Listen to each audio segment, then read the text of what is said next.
Hey guys, welcome back. That took an eternity to export for some reason, but I am now importing the stems to Mixbus 32C. Now, I'll explain the reason I use Mixbus 32C. First of all, I used to use Pro Tools for my mixdowns, then Avid made some changes that I didn't like, so I looked for another workstation, came across Harrison Mixbus. I know of Harrison from back in the days of the good old analog consoles, and I figured, why not give that a try? It's cheap, if nothing else. So I bought, I think I probably started with a demo. It was around Black Friday a few years ago. I think they had an offer on, and it was, whatever the case, I can't remember, it was super cheap, and I thought, you know what, I'll give that a go. So I bought it, and I fell in love with it. So I'll be honest with you, that's my reasoning for using Mixbus. It's not really for any other specific reason. It's a little bit more fiddly than a lot of other workstations, but the point of this is that for me personally, I feel, because I know Bitwig and Ableton and whatever inside out, I felt like I needed a workstation that I didn't know to do my mixdowns. And I know that sounds a little bit backwards, but hear me out. So my reason for using a workstation that I don't know is because if I'm trying to do a mixdown, let's pretend I didn't even export the stems. Let's pretend I was back in Bitwig and I'm, I'm happy with my track, and I go, right, let's get on with the mixdown. I know, in fact, this track in particular, the bass line I know is a bit muddy, and I know full well that I would end up going, oh, I'm not so pleased with that, and then I'll open up, I think it was Serum I used for that bass line, and I'll start tweaking in that, and then I'll go, oh, maybe this VST will work better, or maybe there's a sound on this one, or it becomes an ongoing issue, and you forget that you're supposed to be focusing on the mixdown, not the production and the sound design. So first of all, you shouldn't really be looking at your mixdown until you're happy with your production. I should say that. However, the bass line in this track is a very specific sound I wanted to go for, and I kind of needed it to work in this track. And I knew from experience that it was kind of fixable in the mixdown, and I was never going to be 100% happy with it. Just, there's a whole host of reasons, which I'll hopefully cover later on. But my point being is that if I stuck with Bitwig, I would have been in an eternal battle between my mixing perspective and my production perspective, and they would have just been battling each other, and I would have taken 6 months and then gone, ooh, don't even like this track anymore. So what I try to do is I write my track, I go, right, okay, I'm happy with this as a production, the sound design, all the effects and everything are in there, it's got a good flow, the arrangement's done, and it's at that point where I go, right, this is a complete track, now's the time to go on to a mixdown. And so I bounce out all the stems, bring them into a different workstation, so I'm in a whole different environment. If I imported them back into Bitwig, I know full well that I would then convince myself, oh, I need to just tweak this bit and whatever. And because I know how Bitwig works inside out, it would be far too easy for me to do that. So I like to restrict myself with the mixdown by working in a workstation that I'm not as familiar with, certainly not from a sound design perspective. So Harrison Mixbus for me is great. The other reason that I use Harrison Mixbus, which I'll be honest is more by luck than judgment, I didn't really know this before I started using it, but in Harrison Mixbus the mixer looks brilliant, and you get the option of adding buses on the end, and they're just super intuitive to send different channels to different buses, which makes it great for mixing. And you also get the digital versions, the emulations, if you will, of the original Mixbus 32C analog saturation channels and things like that. So that's absolutely an added bonus for me. It's not one I was expecting, but there we go, that's that. So what I've done is I've set the tempo to, well, it's default to 124 BPM, which by chance happens to be the BPM I wrote it at. I've set it to grid and beats so that I can just highlight everything and knock it over by 1 beat. The reason that I do that in a mixdown, and I think it's good practice, but specifically with Harrison, I found if I started on 0, you'd sometimes get a bit of a click when you export. I think it's good practice in a lot of workstations anyway to just move it over by 1 beat. So you've got a little 1 beat of silence at the beginning of any export. I've just imported these tracks. They're all named to whatever they were in Bitwig, so that's good. We can see the waveforms are there. The other thing perhaps I should have mentioned is when I'm working in Bitwig, my default channel gain is, I think, -15 or -10 dB. So what you'll notice here working in this is I assume the track channels are not going to be particularly loud when I start playing it.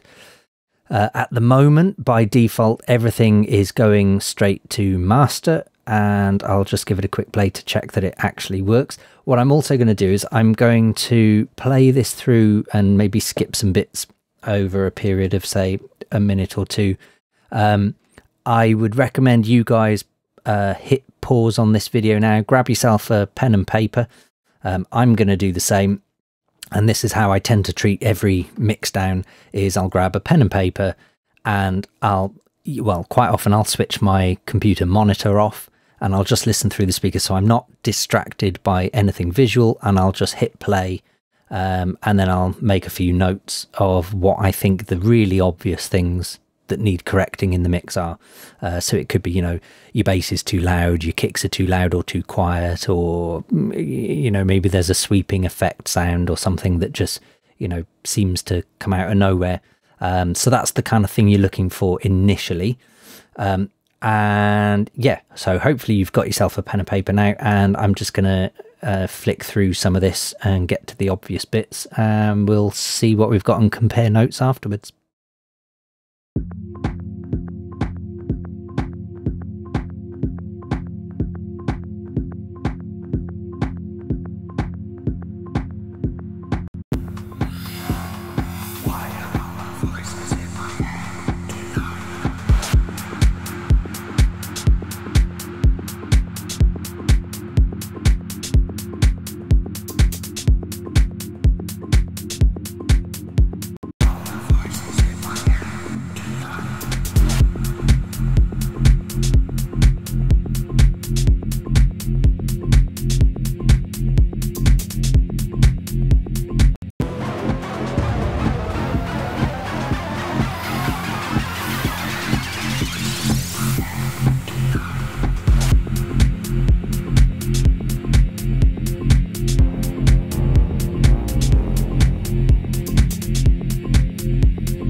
Okay, so I've got the gist of what we've got going on there.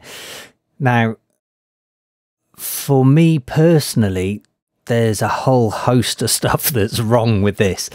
First and foremost, I think for me is just the bass line it seems to sort of clash a bit with the kicks and everything else. I noticed this acid line that kicks in. It's got a little bit of low end in there that I think it sort of clashes with that bass line. And that bass line, like I forewarned earlier on, it was going to be a bit of a nightmare. It's just one of those sorts of it's the frequency, it's the sound, it's kind of everything really. It just doesn't quite sit right. But there are ways to clean it up. So I think this is the one we're talking about.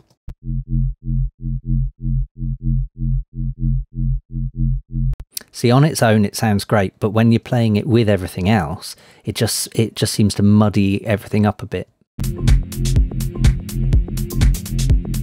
It's slightly overpowering, and I think that's one thing to be aware of in a mixdown is your bass line, even though it's kind of the focus point of most people's tracks, you actually don't want too much low end, and you don't want it to really dominate the mix. It can, and I guess that's the trick to a good mixdown is getting your bass line to dominate a track, but without dominating the mix. So I'm going to go through a few things and see if we can clean that up a bit. Before I do that, what I like to do with a mixdown is, as you can see, all these are defaulted to the master. By default in my Mixbus, I have a bunch of bus channels set up over here, and this is part of my template. You've got drums, bass, effects, synths, vocals. So these are bus channels that I'll route things through. So for example, the kicks we know will go to 1, which is the drums. Claps, same again, straight to 1. Percussion, 1. Perk loop, I'm going to say 1, we might change that. Hats, definitely 1. Vocals, I'm going to send to channel 5 or bus 5, because that's my vocal one. The Moog lead will be 1, 2, 3, 4. So 4. Where am I? 4. And then the bass will go to number 2. The ARP drone, I'm going to send that to 4 for synths. Drone 2, 4. Big lead will be, yeah, 4. It's kind of a bassy synth, but I'll leave it in the synth bus. Acid line, I think I'm going to do the same again. I'm basically going to leave the bass line on its own in that bus, just so we can single it out a bit later on. The ARPs again. And then here we go, we've got 3 is effects. And I've named all these stems in Bitwig as FX perk, FX sweep, FX data flare. So, you know, it becomes fairly obvious. And that's, I think, again, another trick to getting a good mixdown is labeling everything correctly. So it's just much easier. Now, one of the beauties of Harrison Mixbus, again, for me, which again is not the reason I bought it, but it means I can hit this spill, for example, and it just shows me the channels that are directed to that bus. So if I do same again on the bass, it should just be, yeah, that one bass channel.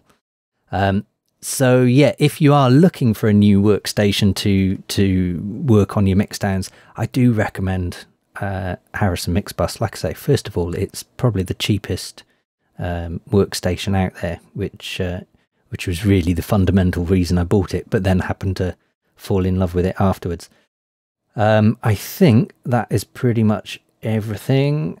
So if I go back, let's play it from, in fact, you can put in marker points here. So I'm going to put in a couple of marker points at the, what you'd call the drop, I guess. So let's do that.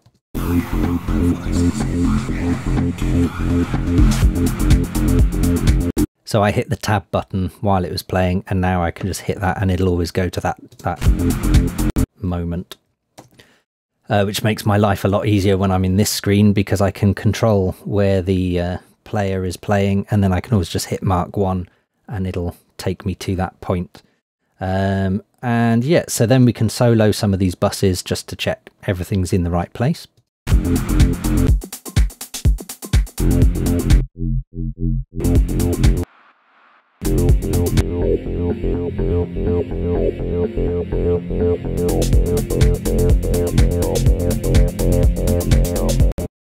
And I think that's all good.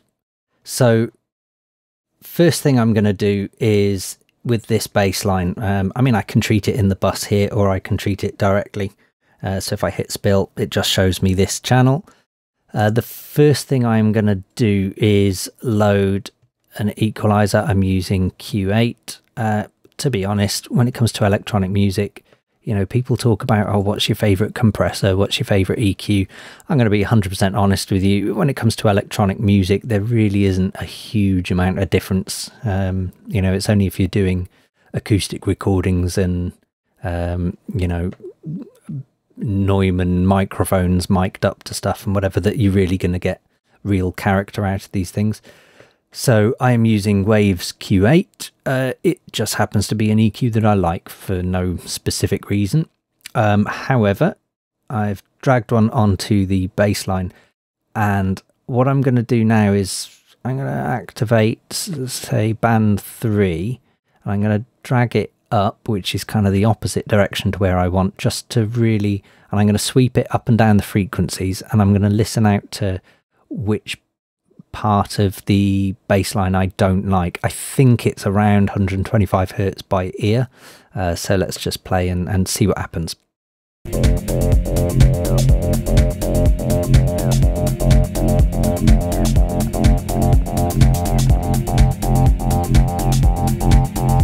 Yeah, you can hear it's really spiking and resonating around there. So yeah, I was pretty much bang on 125 hertz. And I'm going to bring that down a good 3, 4, maybe even 5 dB. Let's see.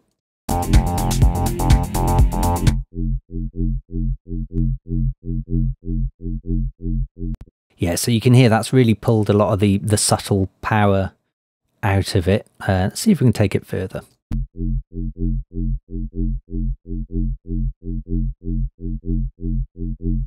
I think anything more than 5 dB and we're starting to really lose power in it there.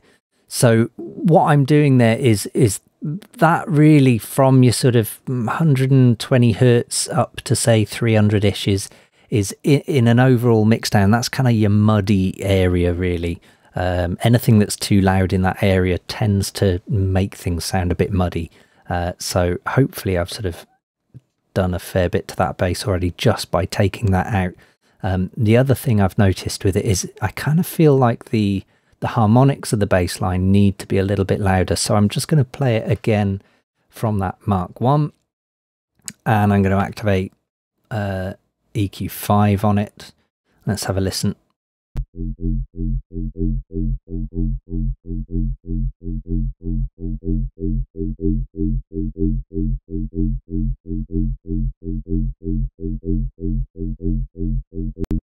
Okay, so it's kind of up there. I mean, that's probably overkill, really. I'm going up about 6 or 7 dB. And there aren't really, if you notice when I sweeped it up, there's nothing up there, really. I thought there was some more harmonics up there.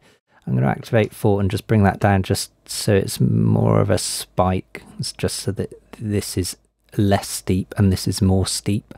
And then I'm going to play that from just before the mark there.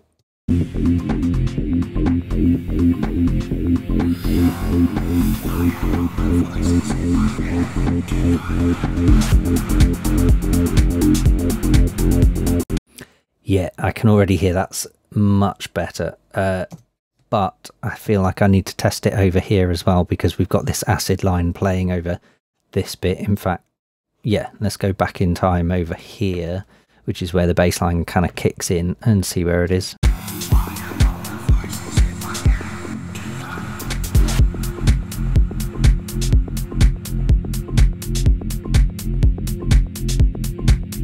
Okay, so we've lost a bit of energy from that, so I will probably be bringing that up in the mix a bit later on.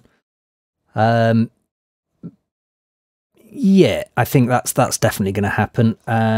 If I just unspill that so I've got all the channels, it's now going to be a case of kind of listening through everything again and just making a couple of tweaks. So what I'm going to do is I'm going to end it on the bass line here, and then I'll move into the next part where I'm going to do a few tweaks here and there just to sort of see what happens, and then we'll take it from there.